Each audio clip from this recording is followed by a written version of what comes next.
வணக்கம். சற்று முன் வெளியான முக்கிய அறிவிப்பு. தென்மேற்கு வங்கக்கடல் மற்றும் அதனை ஒட்டிய மத்திய மேற்கு வங்கக்கடல் பகுதிகளில் ஒரு மேலடுக்கு சுழற்சி நிலவுகிறது. இதன் காரணமாக தமிழகத்தில் இன்று முதல் 24ஆம் தேதி வரை கனமழை பெய்யக்கூடும் என சென்னை வானிலை ஆய்வு மையம் தெரிவித்துள்ளது. இதை பத்திய மேலும் பள்ளி கல்லூரி விடுமுறை போன்ற முக்கியமான அறிவிப்புகள் வெளியாகி உள்ளன. இதை பத்தி விரிவாக தெரிஞ்சுக்க வேண்டும்னா இந்த வீடியோவை கடைசி வரைக்கும் ஸ்கிப் பண்ணாம பாருங்க. இது போன்ற மழை சம்பந்தமான வீடியோக்களை உடனுக்குடன் தெரிஞ்சுக்க வேண்டும்னா வீடியோக்கு கீழே இருக்கக்கூடிய ரெட் கலர் சப்ஸ்கிரைப் பட்டனை பிரஸ் பண்ணிக்கோங்க.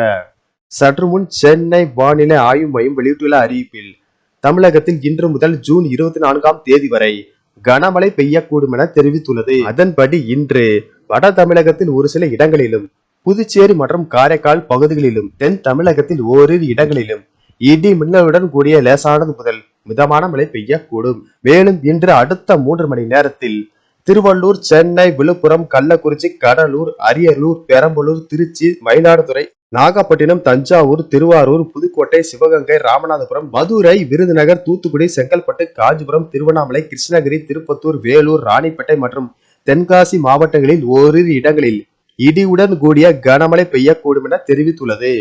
ஜூன் 22ஆம் தேதி தமிழ்நாடு, புதுச்சேரி மற்றும் காரைக்கால் பகுதிகளில் ஒரு சில இடங்களில் இடி மின்னலுடன் கூடிய லேசானது முதல் மிதமான மழை பெய்யக்கூடும். மேலும் கனமழை காரணமாக பள்ளி கல்லூரிகளுக்கு விடுமுறை விடப்பட்டு வரும் நிலையில் தற்போது மீண்டும் தமிழகத்தில் நாளை பல மாவட்டங்களில் கனமழை பெய்யக்கூடும் என்பதால் கனமழையின் தீவிரத்தை பொறுத்து அந்தந்த மாவட்ட ஆட்சியர்கள் பள்ளி கல்லூரிகளுக்கு விடுமுறை அறிவிப்பார்கள் என எதிர்பார்க்கப்படுகிறது.